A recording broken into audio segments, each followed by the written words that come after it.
700 साल पहले की बात है जब यमन के साहिल पर एक छोटा सा गांव था जिसका नाम हुदैदाह था। समुंदर के किनारे ये गांव मछुआरों और छोटी मोटी तिजारत करने वालों से भरा रहता था। सुबह होती तो कश्तियां समुंदर की तरफ रवाना होती और शाम को वापस आती। हर घर से मछली पकने की खुशबू आती और बच्चे गलियों में खेलते नजर आते। इस गांव में एक बेवा औरत रहती थी जिसका नाम आमिना बिन्त राशिद था।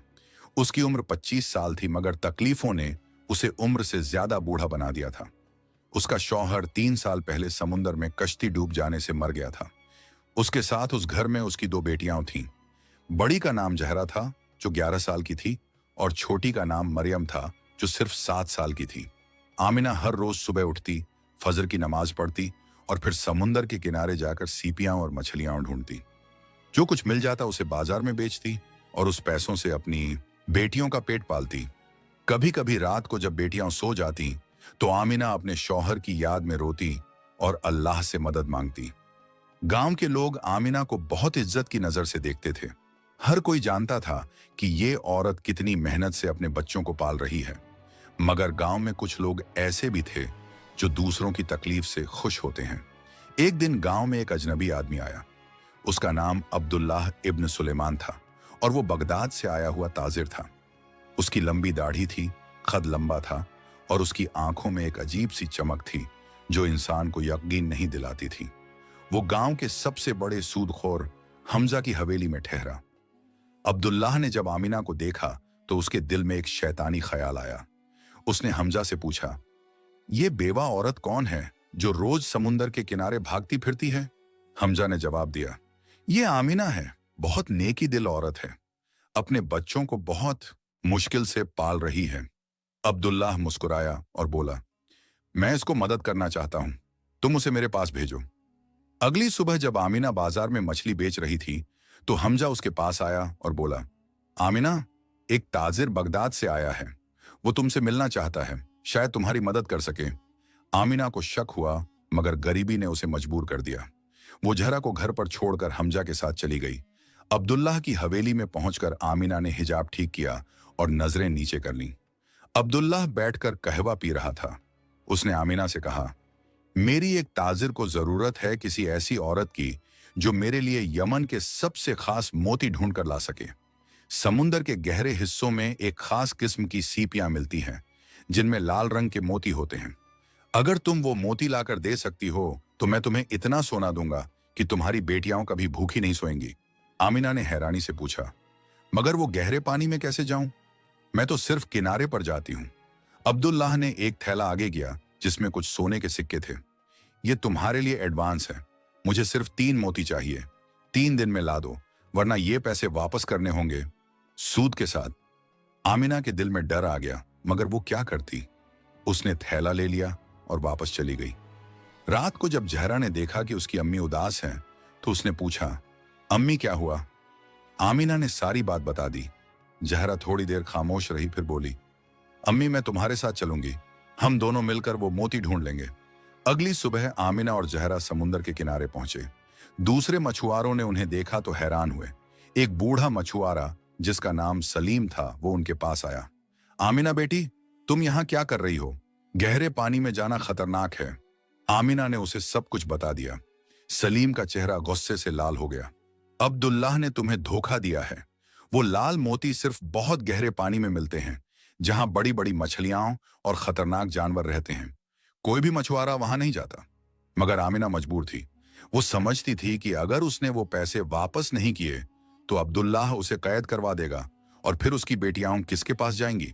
सलीम ने एक गहरी सांस ली और कहा, ठीक है, मैं तुम्हारी मदद करूंगा, मेरी कश्ती है, हम तीनों जाएंगे, मगर जो भी हो तुम मेरी बात मानोगी। वो तीनों कश्ती पर सवार हुए और गहरे समुंदर की तरफ चल दिए। जैसे जैसे वो आगे बढ़ते गए पानी का रंग गहरा नीला होता गया, लहरें बड़ी होने लगीं और हवाएं तेज। जहरा डर गई थी मगर अपनी अम्मी का हाथ पकड़ा हुआ था। काफी देर बाद सलीम ने कश्ती रोक दी। यहाँ पानी बहुत गहरा है, यहाँ वो सीपियां मिल सकती हैं। उसने रस्सी से एक भारी पत्थर बांधा और उसे पानी में डाल दिया। इस रस्सी के सहारे तुम नीचे जा सकती हो। आमिना ने बिस्मिल्लाह पढ़ा, अपनी सांस रोककर पानी में छलांग लगा दी। नीचे का मंजर अजीब था। समुंदर की तलहटी में हर तरफ बड़ी बड़ी चीजें थीं, पुराने कश्ती के टुकड़े, सांप जैसी मछली और बहुत सारी सीपियां। वो रस्सी के सहारे नीचे उतरती गई। उसके कानों में दर्द होने लगा और सांस रुकने लगी। अचानक उसे एक बड़ी सी सीप नजर आई जो एक चट्टान के पीछे छिपी थी। वो वहां पहुंची, सीप उठाया और जल्दी से ऊपर की तरफ तैरने लगी। ऊपर आते ही उसने लंबी लंबी सांसें लीं। सलीम ने उसे कश्ती पर चढ़ाया। झरा रोती हुई अम्मी से लिपट गई।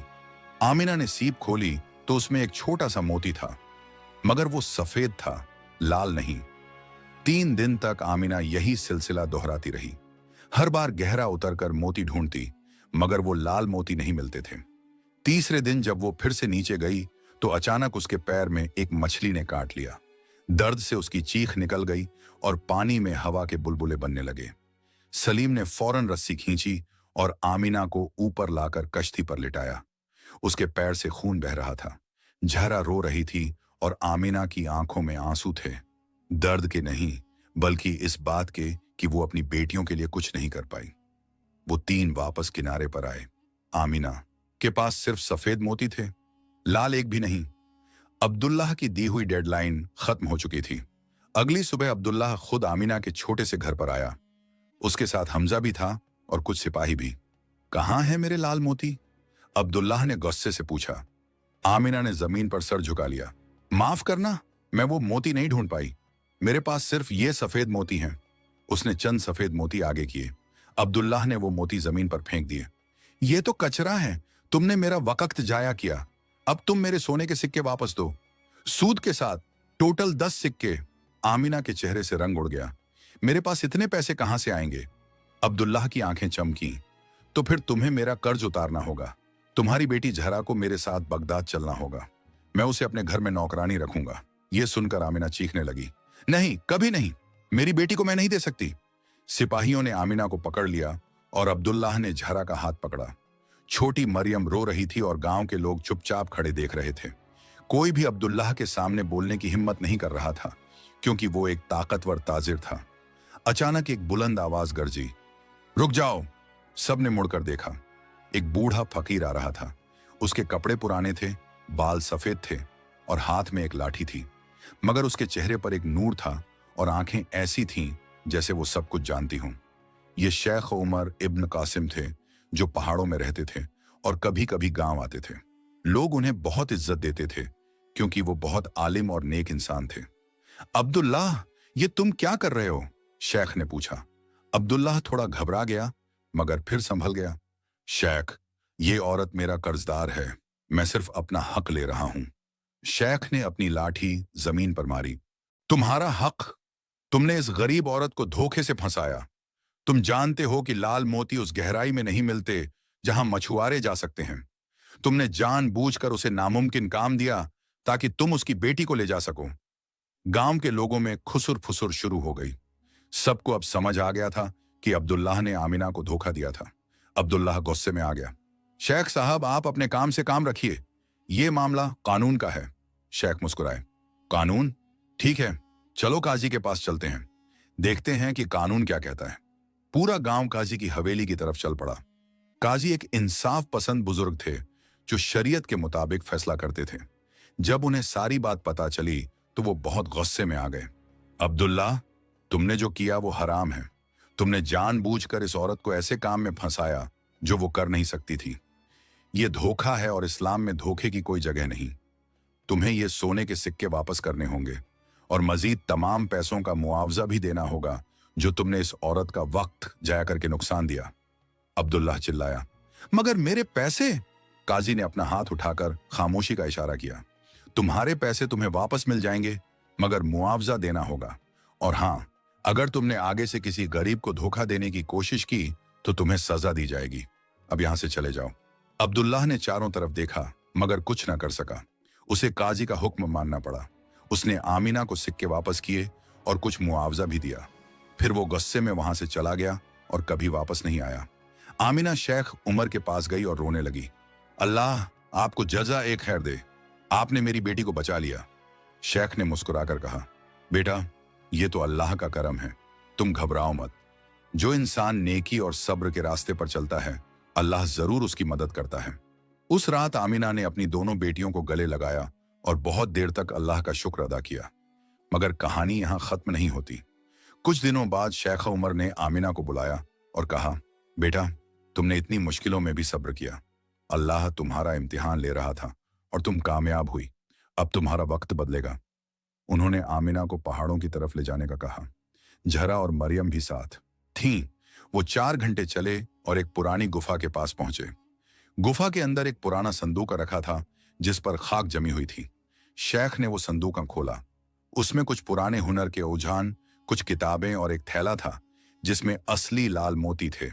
ये मोती बहुत पहले के हैं, जब मेरा बाप भी ताजिर हुआ करता था, शेख ने समझाया। वो हमेशा कहते थे कि ये मोती उस इंसान को देने हैं जो सच्चा हकदार हो। तुमने अपनी बेटियों के लिए जान की बाजी लगा दी, तुम इसके हकदार हो। आमिना की आंखों में आंसू आ गए। मगर शेख साहब, मैं ये इतनी कीमती चीज कैसे ले सकती हूँ? शेख ने धीरे से कहा, बेटा, ये दुनिया की दौलत है और ये आती जाती रहती है।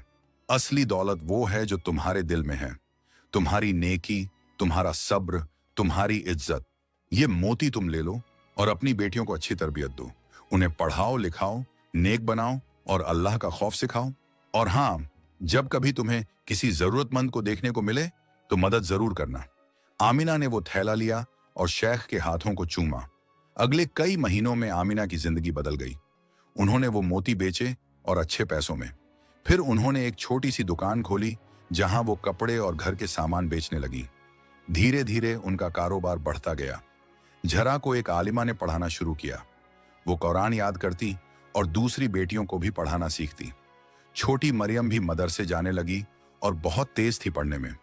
लेकिन आमिना ने शेख की बात नहीं भूली। जब भी कोई गरीब उसके पास आता, वो मदद करती। कभी किसी बेवा को खाना देती, कभी किसी यतीम को कपड़े। गांव के लोग आमिना को बहुत प्यार करने लगे। एक दिन गांव में एक अजीब सी खबर फैली। समुंदर के किनारे किसी ने एक बड़ी कश्ती देखी थी जो डूब रही थी। लोग भागे और देखा कि वो बगदाद की कश्ती थी जो तूफान में फंस गई थी। कश्ती पर सिर्फ एक आदमी जिंदा बचा था जो बुरी तरह से जख्मी था। जब लोगों ने उस आदमी को किनारे पर लाया तो सब हैरान रह गए। वो अब्दुल्लाह था। लोग उसके चारों तरफ जमा हो गए। कुछ गुस्से में थे और चाहते थे कि उसे वापस समुंदर में फेंक दें। मगर आमिना आगे आई। नहीं, उसने कहा, वो भले ही बुरा आदमी है मगर इंसान है। उसकी जान बचाना हमारा फर्ज है। लोगों ने हैरानी से आमिना को देखा। उन्होंने अब्दुल्लाह को आमिना के घर ले जाने में मदद की। आमिना ने उसके जख्मों पर मरहम लगाया, उसे खाना खिलाया और पानी पिलाया। अब्दुल्लाह की आंखों में शर्म थी। वो कुछ बोल नहीं पा रहा था। 3 दिन तक वो आमिना के घर में रहा और जब वो थोड़ा ठीक हुआ तो उसने आमिना से कहा, तुमने मुझे क्यों बचाया? मैं तुम्हारे साथ इतना बुरा पेश आया था। आमिना ने जवाब दिया, क्योंकि अल्लाह ने मुझे सब्र और माफी करना सिखाया है। तुमने मुझे तकलीफ दी मगर मैं बदला लेने में यकीन नहीं रखती। अल्लाह सबसे बड़ा इंसाफ करने वाला है। अब्दुल्लाह की आंखों में आंसू आ गए। मैं कितना बुरा इंसान हूं। तुमने मेरी जान बचाई और मैंने तुम्हारी बेटी को ले जाने की कोशिश की थी। मुझे माफ कर दो आमिना। मैं जिंदगी भर तुम्हारा एहसानमंद रहूंगा। उस दिन से अब्दुल्लाह बदल गया। वो आमिना की मदद से बगदाद वापस चला गया। मगर जाने से पहले उसने गांव में एक कुआं खुदवाया और एक मस्जिद बनवाने में पैसा दिया। वो कहता था, ये सब आमिना के एहसान का बदला है। सालों बाद जब जहरा बड़ी हुई तो वो एक आलिमा बन गई। वो दूसरी औरतों को कुरान पढ़ाती